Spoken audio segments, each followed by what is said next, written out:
Hai semuanya, kembali lagi di channel Portal Edukasi. Pada kesempatan kali ini, kita akan mencoba contoh soal IPA kelas 9 bab 5, yaitu tentang listrik dinamis dalam kehidupan sehari-hari. Kita langsung masuk ke soal nomor 1 ya. Soal nomor 1. Perubahan energi yang terjadi pada baterai yang menyalakan senter adalah A. Kimia, listrik, cahaya, atau B. Listrik, mekanik, cahaya, atau C. Kimia, mekanik, cahaya, atau D. Mekanik, listrik, cahaya. Seperti biasa, kalian jawab ya sampai yang birunya habis.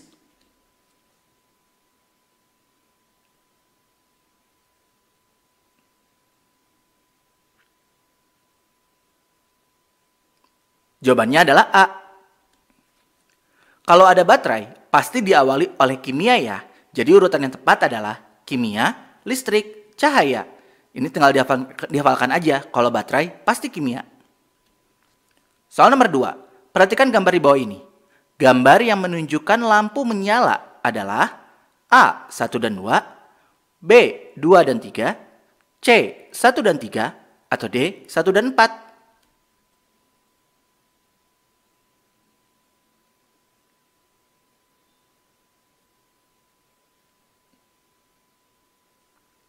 Jawaban yang tepat adalah C. 1 dan 3. Aluminium foil adalah penghantar listrik yang baik.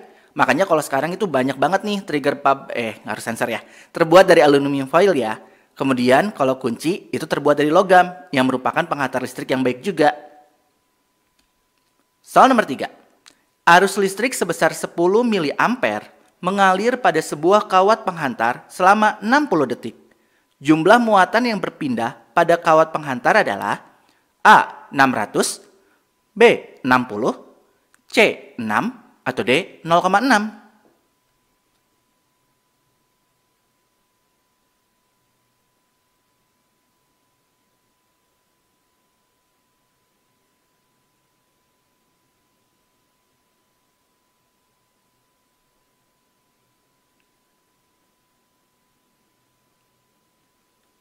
Jawaban yang tepat adalah D. 0,6.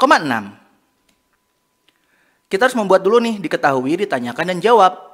Diketahui arus listrik yaitu I itu 10 mA. Ingat, ini bentuknya masih miliampere, sedangkan arus listrik itu harus dalam ampere.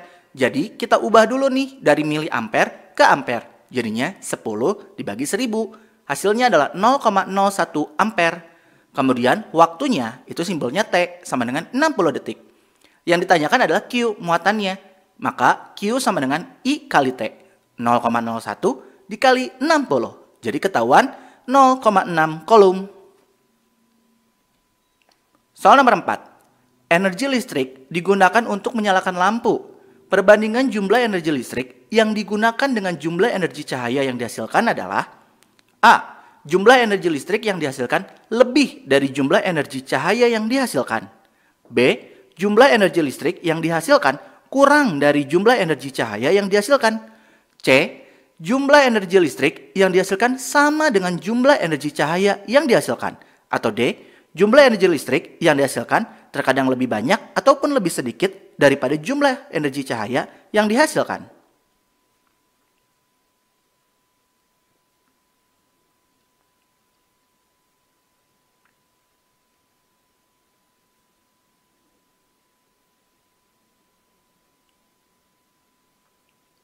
Jawaban yang tepat adalah C. Jumlah energi listrik yang dihasilkan sama dengan jumlah energi cahaya yang dihasilkan.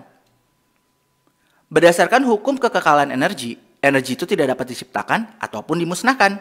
Jadi ketika kita menggunakan listrik untuk menyalakan lampu, besaran energi listrik yang dikeluarkan akan sama jumlahnya dengan energi cahaya yang dihasilkan.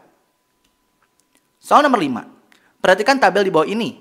Jika harga listrik tiap kilowatt hours adalah Rp385, biaya listrik yang harus dibayarkan untuk kelas tersebut adalah, asumsinya 1 bulan itu 30 hari ya, A. Rp114.114, atau B. Rp65.142, atau C. Rp56.456,4, atau D. Rp55.255,2.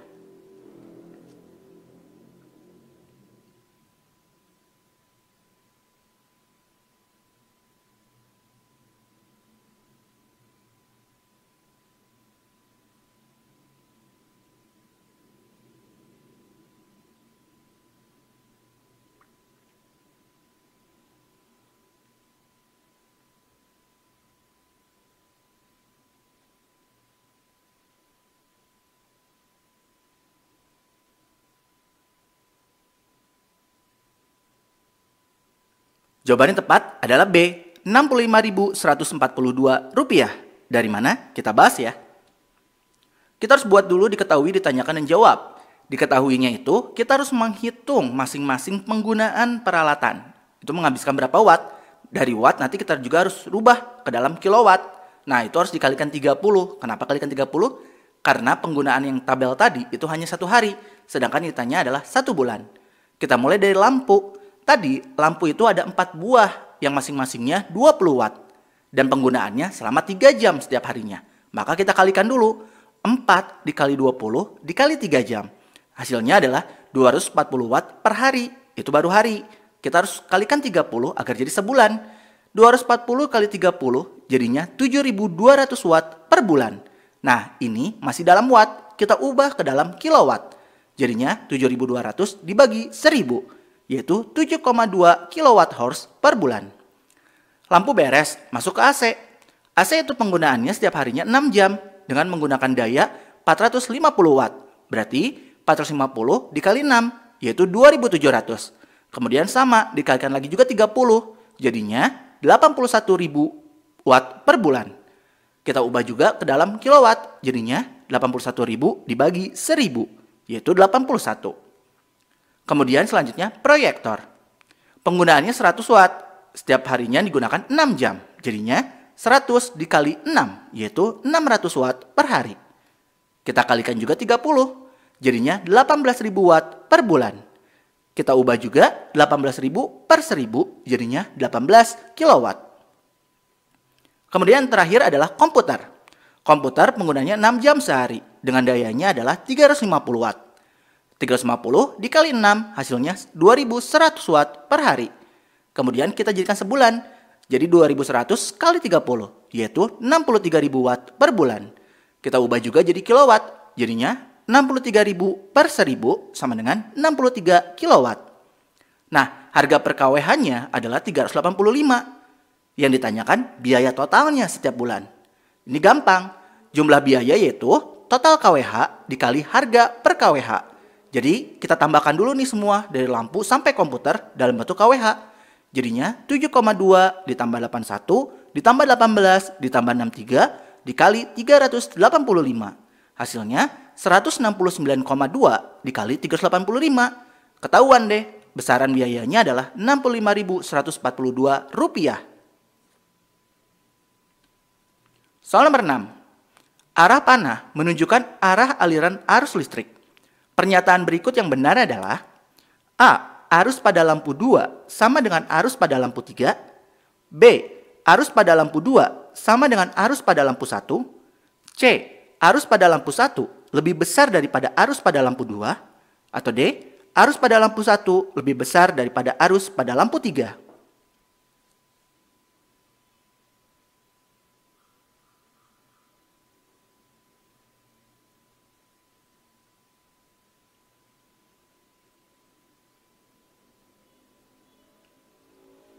Jawaban yang tepat adalah B. Hukum Kirchhoff itu menyatakan bahwa arus masuk itu sama dengan arus keluar. Maka pernyataan yang benar adalah bahwa arus pada lampu 1 akan sama dengan arus pada lampu kedua. Sisa pilihan itu salah, karena hubungan dengan lampu 3 jumlahnya sudah berbeda. Ingat, 1 dan 2 itu dipasang secara seri, di mana arus masuk ke lampu 1 harus dijumlahkan dengan arus lampu kedua ketika ingin dibandingkan dengan arus pada lampu ketiga. Soal nomor 7. Beberapa peserta didik menggunakan ampere meter untuk mengukur arus pada sirkuit dengan tegangan yang berbeda-beda, seperti gambar di bawah ini. Nah, tabel di bawah ini menunjukkan hasil pengukuran beberapa peserta didik tersebut.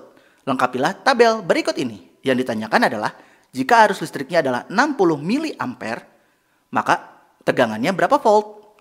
A. 5 volt, B. 6 volt, C. 7 volt, atau D. 8 volt.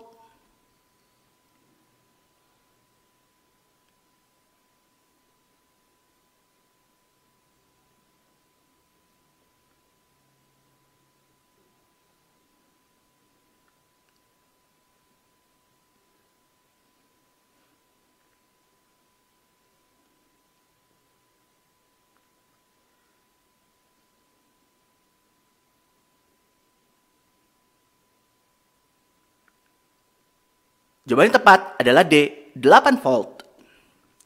Kita ini langkah pertamanya itu harus mencari dulu hambatannya atau R-nya. Kita ambil pada baris pertama saja ya. Maka diketahui V sama dengan 2 volt. Kemudian arus listriknya I sama dengan 15 mA. Nah ingat ini juga masih dalam miliampere. Kita harus ubah ke dalam ampere. Jadinya 15 dibagi 1000 yaitu 0,015 ampere. Yang ditanyakan hambatannya yaitu R. Maka kita jawab R sama dengan V per I sama dengan 2 per 0,015. Agar memudahkan, kita ubah jadi 2 dibagi 0,015. Dan kita ubah ke dalam pecahan. 2 per 1 dibagi 15 per 1000. Sama dengan 2 per 1 dikali 1000 per 15. Jadinya 2000 per 15. Ketahuan deh hambatannya 133,33 ohm. Nah, setelah mengetahui jumlah hambatan, kita tinggal masukkan ke baris ketiga. Diketahui hambatannya R 133,33 ohm. Arus listriknya 60 mA. Ubah juga ke ampere. 60 per 1000. Jadinya 0,06. Yang ditanyakan tegangan. Yaitu V. Jawab V sama dengan I kali R. Sama dengan 0,06 dikali 133,33. Sama dengan 7,99. Nah, 7,99 kita bulatkan ke atas jadinya 8 volt. Soal nomor 8. Salah satu keuntungan energi matahari adalah A. Tidak menghasilkan polusi. B. Tidak dapat diperbaharui. C. Efisien di beberapa iklim. Atau D. Tersedia sepanjang waktu.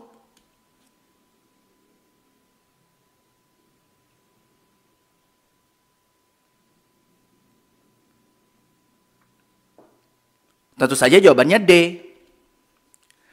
Udah jelas ya jawabannya itu D karena energi matahari akan selalu tersedia sepanjang masa, ya kecuali kiamat.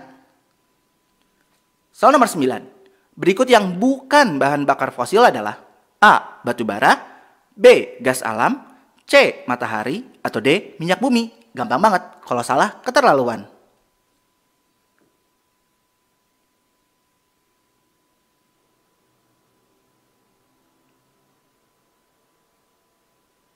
Jawabannya tentu saja C. Matahari. Kok yang ini nggak usah dibahas ya. Soal terakhir. Salah satu upaya penghematan energi listrik adalah A. Menggunakan oven listrik untuk memanaskan makanan. B. Menggunakan lampu bohlam dengan daya yang besar agar terang. C. Seluruh instalasi listrik di rumah menggunakan rangkaian paralel. Atau D. Membiarkan kabel terhubung dengan stop kontak meskipun tidak menggunakan peralatan listrik.